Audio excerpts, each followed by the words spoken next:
Oh, there you are, Lilac. We've been looking for you. How kind of you to come over again, Rocco, when we all know how busy you are.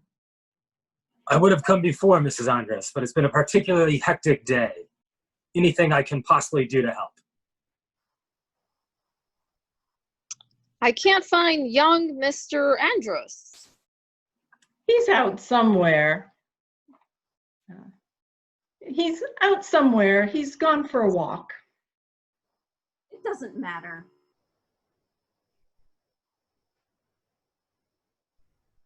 Do I understand that you have further questions to ask us, Inspector Loam? Yes, Mrs. Andrews. You still have no news of this man, McGregor?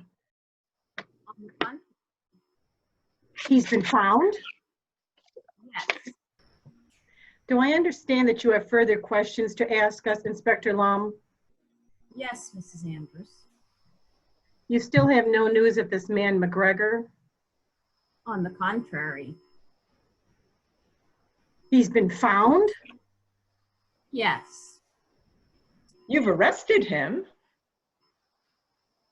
That would be impossible, Miss Genesee. Impossible, why? Because he's dead. What? Dead? That makes a difference, doesn't it? It wasn't John McGregor who put that revenge note on the dead body of Mr. Andrews. But it's clear, isn't it, that it was put there by someone who knew all about McGregor and the accident in Churchville, which ties it in very definitely with someone in this house. No, it could have been, it could have been. Yes, Miss Genesee? You'll understand, madam, that this alters things. Yes, I see that. Do you need me, Inspector? No, not for the moment, Mrs. Andrews. Thank you. Morty! Yes, ma'am. About this gun. Are you uncertain this morning? Can you or can you not say definitively that it belonged to Mr. Andrews? I wouldn't like to be definite, Inspector. He had so many guns, you see. It's a continental weapon, a war souvenir of some kind, I'd say. He had foreign guns, ma'am, but he looked after all this shooting equipment himself. He wouldn't let me touch them. Major Farrar, you perhaps have war souvenirs? Does this gun mean anything to you? Not a thing, I'm afraid. Sergeant Balch and I will want to go over them very carefully. He had permits for most of them, I understand. Oh, yes, ma'am. They're in one of the drawers in his bedroom. Wait a minute. You'll want the key of the gun cupboard. He locked it up? Why? I should hardly think that you need to ask that. All those guns, ammunitions as well. Dangerous. I shall need you, Morty. About that little matter, I am anxious to get something settled soon. If you could see your way, I think something could be managed. Thank you, sir. Thank you very much, sir. No. Inspector Long. Yes, Major Farrar?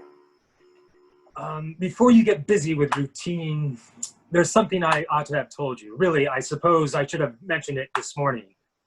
But we were all so upset.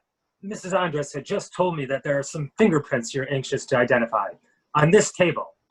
I think you said, in all probability, Inspector, they're mine. You were over here last night, Major Farrar? Yes, I came over as I often do after dinner to have a chat with Richard. And you found him? Very moody and depressed, so I didn't stay long. What time was this, Major Farrar? I really can't remember. 10:30, thereabouts? Can you get a little closer than that? I'm sorry, I'm afraid I can't. There was no quarrel, hard words? Certainly not. I'm late. I've got to take the chair at the town hall, if you don't mind. Mustn't keep the town hall waiting. But I'm sure you'll understand, Major Farrar, that I should make a full statement from you of your movements last night. Tomorrow morning, perhaps? You realize, of course, that there is no obligation on you to make a statement. That is purely voluntary on your part, and that you are fully entitled to have your attorney present, should you wish. I understand perfectly. Shall we say 10 o'clock tomorrow morning? And my attorney will be present. Did you see Major Farrar when he came here last night? I don't think Mrs. Andrus feels like answering any questions right now. Indeed, Mr. Starkweather? And what business is it of yours? Mr. Starkweather is quite right. I don't want to answer any questions. But I must speak. Tell them. Mr. Starkweather is right, Lilac. The less you say now, the better. We must get in touch with Mr. Matar at once. Mr. Matar is our attorney. Ring him up now, Jenny. Yes, ma'am. No, use the extension upstairs. Lilac, go with her. I want to talk to Mr. Starkweather. But Don't worry, my dear.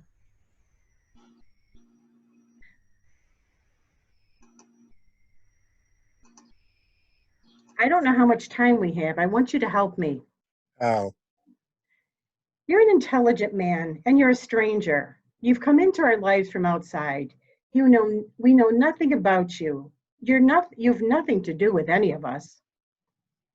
the unexpected guest, eh? That's been said to me already. Well, because you're a stranger, there's something I'm going to ask you to do for me. Yes, Mrs. Andrus. Up until this evening, there was a reasonable explanation of this tragedy. A man whom my son had injured came to take his revenge. Melodramatic, but one does read of such things happening. As you say. But now that explanation has gone, and it brings the murder of my son back into the family. Now, there are two people who definitely could not have shot my son. His wife and Miss Genesee. They were actually together when the shot was fired. Right.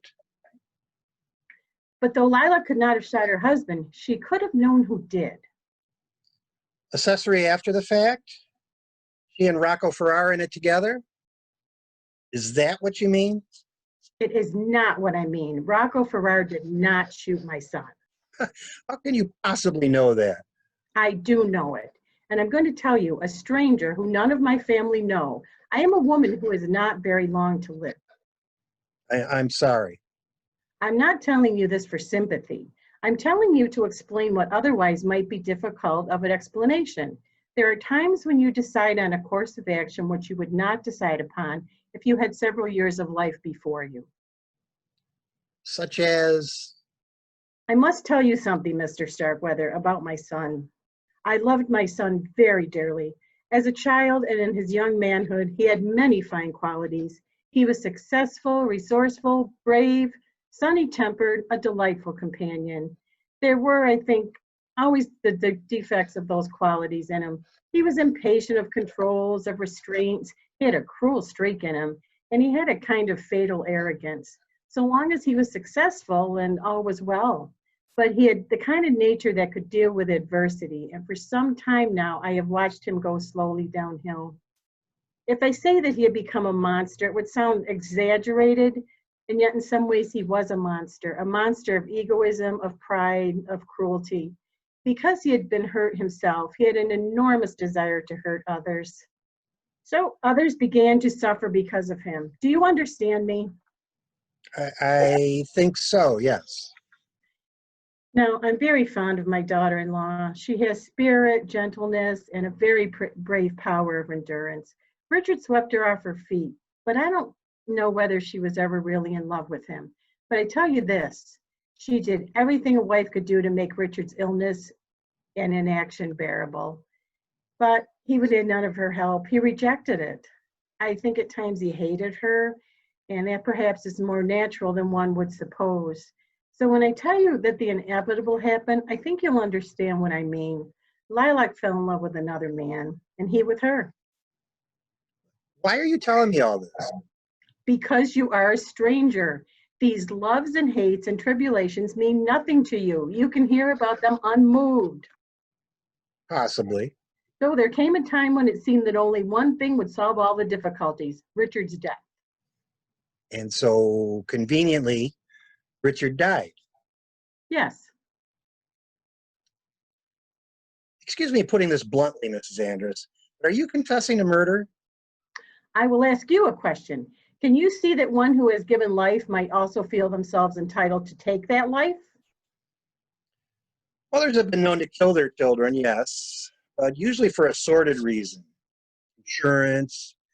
Perhaps they have 2 or 3 children already and don't want to be bothered with another one. Does Richard's death benefit you financially? No, it does not. You must forgive my frankness. Do you understand what I'm trying to tell you? I think I understand. You're telling me that it's possible for a mother to kill her son, and specifically that it's possible that you killed your son. Is that a theory, or am I to understand it's a fact? I'm not confessing to anything. I am merely putting before you a certain point of view. An emergency might arise when we're here to deal with. If such a thing happened, I want you to take this envelope. It's all very well, but I won't be here. I'm going back to Japan to carry on with my job. Well, you're not out of touch with civilization, newspapers, radio. Oh, we have all the civilized blessings. Well, then keep that envelope. You see to whom it's addressed? The chief constable. Yes, I'm not at all clear what's really in your mind. For a woman, you can keep a secret very well. You committed this murder yourself, or you know who did commit it? That's right, isn't it? I don't propose to discuss the matter. And yet, I'd like to know very much what is on your mind. Then I'm afraid I shan't tell you. As you say, I am a woman who can keep her secrets well. This valet fellow, the fellow who looked after your son, Morty, yes? like him? No, but he was efficient at his job, and Richard was not easy to work for. But Morty put up with these difficulties, didn't he? It was made worth his while. Richard have anything on him? On Morty? You mean did Richard know something to Morty's discredit? Yes, that's what I mean. Did he have a hold over him? No, I don't think so. Wondering. You mean did Morty shoot my son? I doubt it. I doubt that very much. I see. You're not buying that one. A pity, but there it is. Thank you, Mr. Starkweather. You have been very kind. I'm damned. What a woman. What has she been saying to you? What? What's that? Mrs. Andrus, what has she been saying? You seem upset. Of course I'm upset. I know what she's capable of. What is she capable of? Murder? Is that what she's been trying to make you believe? It isn't true, you know. You've got to realize it isn't true. Might be. Well, I tell you, it isn't. How can you possibly know that? I do know. Do you think there's anything that I don't know about the people in this house? I've been here for years, years. I care for them very much, all of them. Including the late Richard Andrus? I used to be fond of him once. Go on. He changed. He got warped. His whole mentality became quite different. Sometimes he was a devil. Everybody seems to agree on that. If you'd known him as he used to be. I don't believe that, you know. People don't change. He did. Oh, no, he didn't. You've got things the wrong way around. I'd say he was always a devil underneath. I'd say he was one of those people who have to be happy and successful, or else They hide their real selves as long as it gets them what they want. But underneath, the bad streak's always there. His cruelty, I bet, was always there. He was probably a bully at school. He was attractive to women, of course. Women are always attracted by bullies. And he took a lot of his sadism out in his big game hunting. I dare say he was a monstrous egoist. That's how he seems to me from the way all you people talk of him. He enjoyed building himself up as a good fellow, generous, successful, lovable, and all the rest of it. But the mean streak was there, all right. When his accident came, it was just the facade that was torn away, and you all saw him as he really was. Well, I don't see that you've got any business to talk. You're a stranger and you know nothing about it. I've heard a good deal about it. Everyone seems to talk to me for some reason. Yes, I'm talking to you now, aren't I? Well, that's because none of us here dare talk to each other. I wish you weren't going away. I've done nothing. All I've done is blunder in and discover a dead body for you. It was Lilac and I who discovered the dead body. Or did Lilac? Pretty sharp, aren't you? Oh, you helped her, didn't you? Now you're imagining things. Oh, no. No, I'm not. I want Lilac to be happy. Oh, I want her so very much to be happy. Damn it, so do I.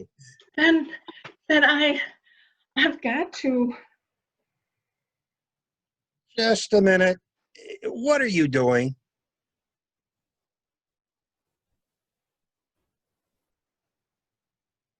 Just a minute. What are you doing? John, give me that gun. Come and get it. John.